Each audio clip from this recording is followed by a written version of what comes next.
Hi, I'm glad you stopped by. In this video, we want to show you a new to me piece of information about Ellen's status after the death of her husband, James White, and we are going to point out the great importance of this information. Then we are going to discuss why a line is drawn at the death of James White to create a division between the original authentic spirit of prophecy and the counterfeit spirit of prophecy with proof of its necessity. We always wonder about Ellen's status in all this. Did she or did she not? Exactly what happened after James White died, August the 6th, 1881. Here is the information that is new to me. So this is titled A Critique of the Book Prophetess of Health by Ronald Leslie Numbers in 1976. He was a lecturer at Loma Linda University, and this critique is prepared by the staff of the Ellen G. White Estate, and there's a link down below where you can go there and check this out. So in the book, we're on pages 180 and 181 in this little thing. So it's evidently fairly a large presentation. We're just looking at a small part of it. And this part is entitled The Menopause and the Open Visions. And I want to emphasize that we are going to ignore the menopause thing here because it is stupid, irrelevant, frivolous, and prima facie evidence of a very weak mind. So we're going to step in here. This is what we want to know. When did Ellen's last open vision occur? Two dates have been suggested, 1879 and 1884. So now this is actually 5 years, covers a span of 5 years. And James White died 2 years after 1879 because he died in 1881. Okay, we are not counting months here. So the basis for the 1879 date is a letter by Merritt G. Kellogg, who was a doctor, to his brother, John Harvey Kellogg, who also was a doctor. And it's dated June the 3rd, 1906, from which we quote. And all this is from the staff at the White Estate. When in Australia in 1894, this is 13 years after James White died, I boarded, and this is Merritt G. Kellogg. I boarded in Mrs. White's family, and while with her there, I asked her how long since she had had a vision. She then told me that she did not know if she had had one since her husband died. Now, this of itself is very, very profound, and you have to make a decision about what you think about this. There's a lot of information that we really don't know, and apparently God has designed it to be that way. So, but we have this piece of information that she told me that she did not know if she had had one since her husband died in 1881. She said she might have had one in the night at one time when in Portland, Oregon, but she thought it was a dream. So this is rather nebulous and not specific, not definite. She said Sister Ings was with her in Portland at the time. I saw Sister Ings a few days ago and asked her about it. She knew nothing of Mrs. W. having a vision in Portland, never saw her in vision in Portland, never saw her in vision. Now, I asked W.C. White. This is W.C. White, William Clarence White, known as Willie. I asked W.C. when his mother had the last vision he knew anything of. He said it was in 1879, before his father died. I was down in Oakland a few days ago, and I had an hour's visit with Sister L.M. Hall. I asked her many questions about her travels and association with Mrs. W., also about Mrs. W.'s visions, and when she had the last one of which Mrs. Hall had any knowledge. She said that the last one was in 1879, before Brother White's death. The basis for the 1884 date is in a statement made to the 1893 General Conference session by Elder J.N. Loughborough. This statement was made 13 years nearer the event than that of Kellogg. We are now quoting Loughborough. I have seen Sister White in vision about 50 times.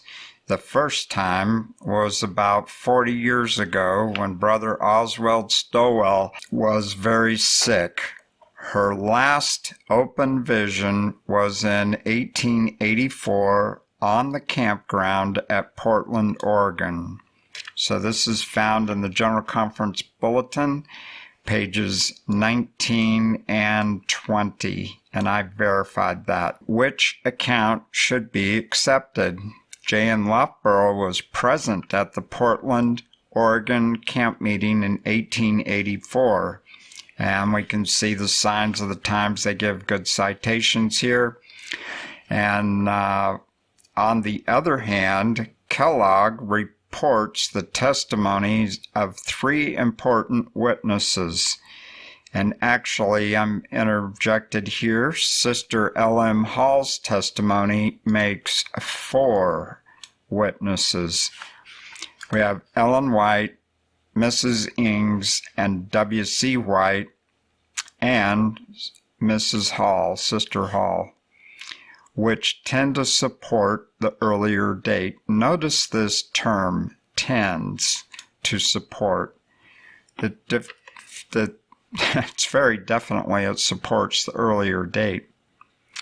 But even if the 1879 date is accepted, it still falls 10 years after the time we know Ellen White was experiencing menopause.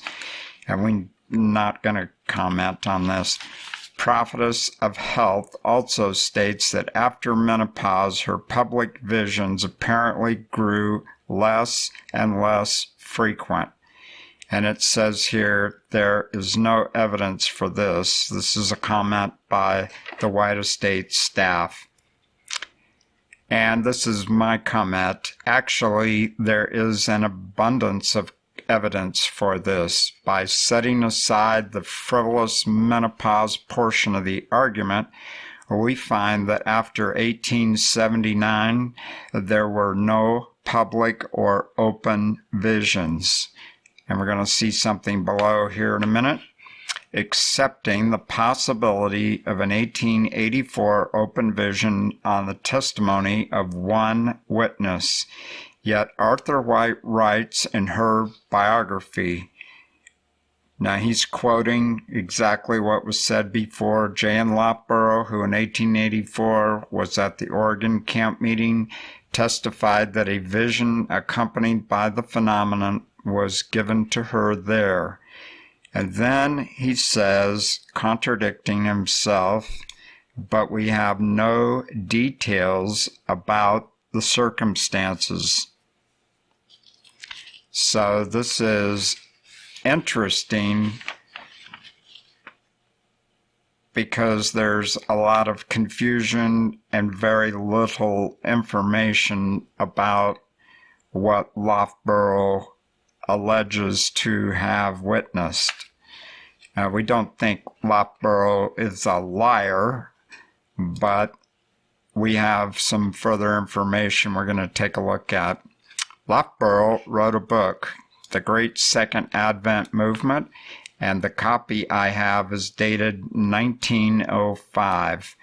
I have heard that this book began to be published before the fire that destroyed the press, and that Loughborough actually had to rewrite the book after the fire.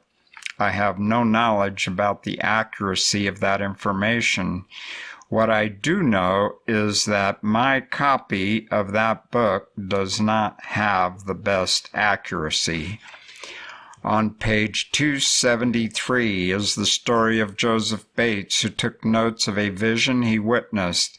A portion of these notes were published in his book, A Seal of the Living God, 144,000 of the servants of God being sealed in 1849.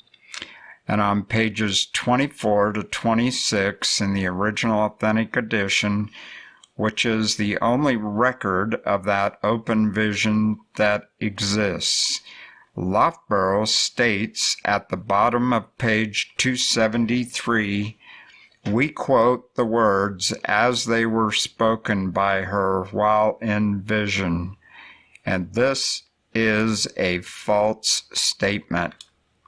And all you have to do is get a copy of that book and read it for yourself.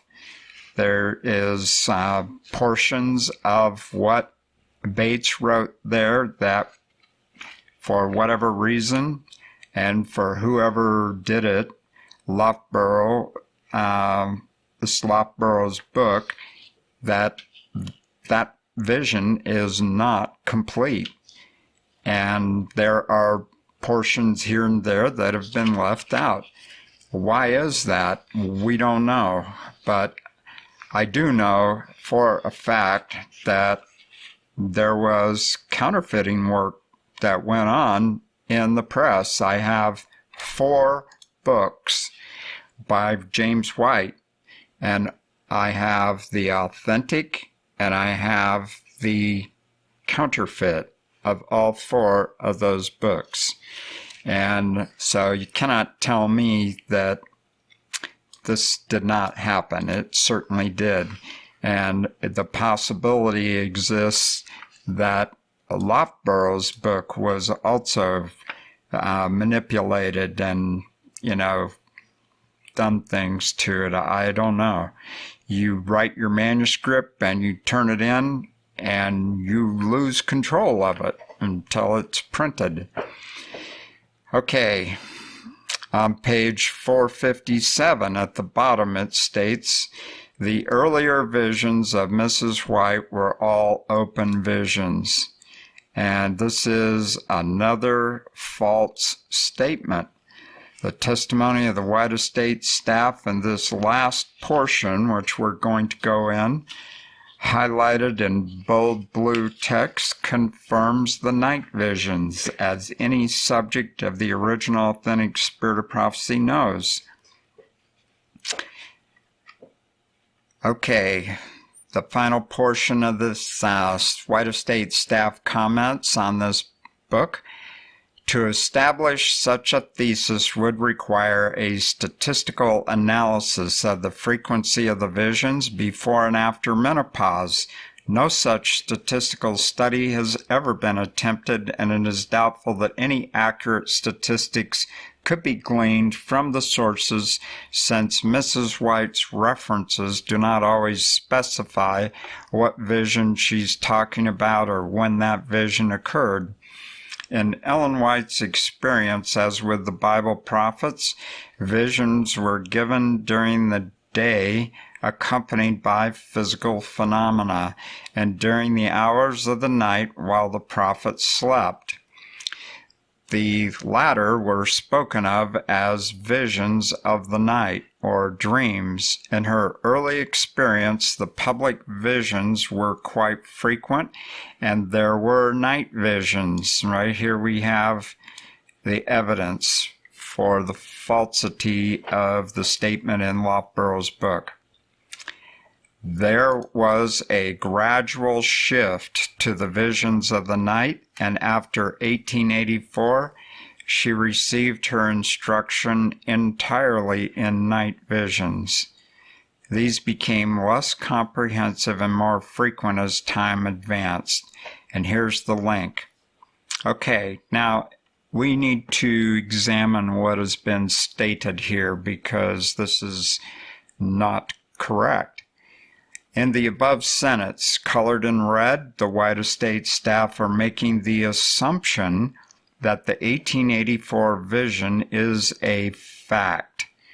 And I don't necessarily blame them for that, but it is not correct to state it as a fact when you only have one witness. Okay, there was a gradual shift. So this gradual shift to night visions, but they provide no references.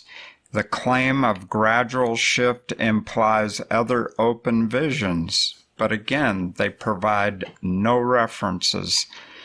So this is not a good thing to be writing it that way. Maybe somebody made a mistake. We don't care. Only thing we're looking at is what we have in front of us and the fact that it implies other open visions. And that's just not good. Okay, we all know we all make mistakes. We forget details along the way. Did Loughborough make a mistake? Or maybe it was somebody stuck their hand in there and did a little editing. But there's other evidence that we need to examine. Number one, 10 days after James' death. Now, I think, well, in the first place, you need to know that Ellen was sick unto death almost by her own self. She did get up and go make an appearance at one point. I'm not sure right at the moment exactly how many days after James' death that was, but it certainly was a trial for her to appear there. But it says 10 days after James' death, an article by Ellen appears in the Review and Herald, the first in an almost unbroken chain of Review and Herald articles until the day she died. This first article was taken from the original authentic testimony, number 15, pages 14 to 25, and counterfeited, meaning that there was changes made in what was published in the original authentic testimony. All you got to do is make the comparison and you can see for yourself. Question: who is supplying these articles for the Review and Herald? Especially since she was in very bad shape. We're going to see that more here in a little bit. Question: did Ellen jump up from James' grave and go back to work? Question: was Ellen in charge of her writings? That's a big question on my mind.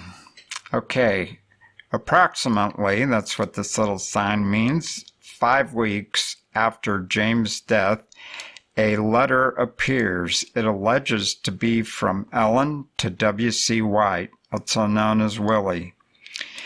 In this letter, Ellen describes a dream, also known as a night vision, that she had where she saw the now dead James, who gives her important instruction, which she follows as a message direct from God. In fact, the next to last sentence is 4 words, "The Lord forbids me," which clearly implies that the now dead James was given a message from God for her. In place of a reference, search on this and just go and search on the White Estate CD or on the White Estate website. Those 2 words in quotes. It's Ellen Dreams. Don't forget the S on the end of the dreams. And you will find it. Read it for yourself. I am of the opinion that Willie wrote it for his own purposes.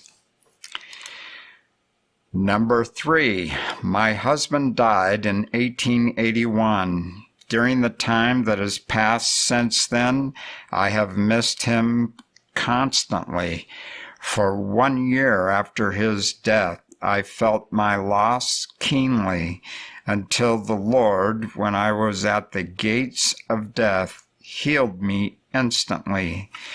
This was at a camp meeting held at Healdsburg about a year after my husband's death. Since that time, I have been willing to live or willing to die, just as the Lord sees I can best glorify Him. This was written in 1906 and appears in The Retirement Years, page 165. Question: what was Ellen doing during that year? Working hard? Now, that's a very good question because, as you're going to see shortly, Willie and his secretary and his wife were rewriting the testimonies, every single one of them. And allegedly, Ellen was sanctioning the work. But what? She's been sick all this time, even at the gates of death. Yeah. Number 4. We know that at the point of James' death, August the 6th, 1881, the floodgates of the dam holding back Satan and his demons burst open, and the words of God in the original authentic testimony, number 20, page 47, at the top, were fulfilled, that the original authentic spirit of prophecy would be removed from a rebellious people. However, there he did not say how it would be done. To read about how this was accomplished, read pages 217 to 18 and 219 from The Lonely Years by Arthur White. And when you are in there reading, you need to keep 2 things in mind. A. In the original authentic testimony, number 26, James White writes, "Here is a work that has been subjected to the most rigid criticisms and the most violent persecutions for the long period of 20 years, should be a R there, and yet remains unchanged. There is not now and never has been any excuse to change the writings of the original authentic spirit of prophecy, period." B. The true definition of inspiration is dictation, and you can read that in the original authentic testimony, number 26, page 5. Yeah, it's right across the page from what James wrote. Question: did Ellen know about the books being changed? Answer: I do not know. What I do know is she knew that number 20 said what number 20 said about the removing the original authentic spirit of prophecy. And there is more than once where she was not allowed to tell what God had shown her. We give a couple of examples here. I cannot call to mind distinctly all the persons in your church shown me. And that's number 16, page 90. So the fact that she could not call to mind is because the Holy Spirit was in her mind, and she was a servant of God, and no one can recall something that God withholds from you with recalling.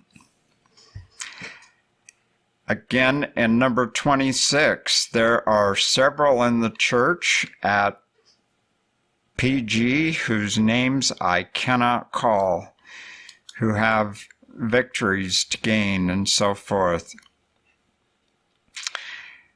I shall do what I can in the name and strength of my Redeemer. I shall warn and counsel and reprove and encourage as the Spirit of God dictates. And that's a very important point. She's being controlled by God as his servant. Just before the camp meeting commenced in the night season, many things were opened to me in vision, but silence was enjoined upon me that I should not mention the matter to anyone at that time. Number 28, page 40. So in closing, we offer these thoughts. First, a passage. God is either teaching his church, reproving their wrongs and strengthening their faith, or he is not. This is the work of God, or it is not. God does nothing in partnership with Satan. My work for the past 30 years bears the stamp of God or the stamp of the enemy. There is no halfway work in the matter. The testimonies are of the Spirit of God or of the devil. So this so-called revising the wording, correcting imperfect grammar, or making clear the meaning intended by Ellen is nothing less than the work of Satan, and it clearly bears his stamp in all the contradictions between all the published authentic spirit of prophecy before James' death and the alleged masquerading as the spirit of prophecy published after James' death. God cannot be in it. A woman sitting across the table from me said, "I don't know what it is. The changes are not that great, but you just get a different feeling when you read the original books." I was just then stepping through the door of being introduced to the original authentic spirit of prophecy. We have a hope, and it is a hope in the only true God that never changes. He holds our anchor in his hand, and he will never let go. We are the only one who can decide to cut the rope and drift off to oblivion, or not. Our God does not force anyone to be in heaven. All are allowed to have free choice. I am every day working to purify my character for my Creator. I have made my decision. To recap, we have shown you some information about Ellen that proves something or nothing, depending on what you think. We have made plain the facts about why it is important to draw a line of division between the original authentic spirit of prophecy and its counterfeit. We ask you to ponder these things in the week ahead. It just might be extremely important in the day you are forced to make a decision. Having a good foundation on which to anchor might save your life. God bless your study.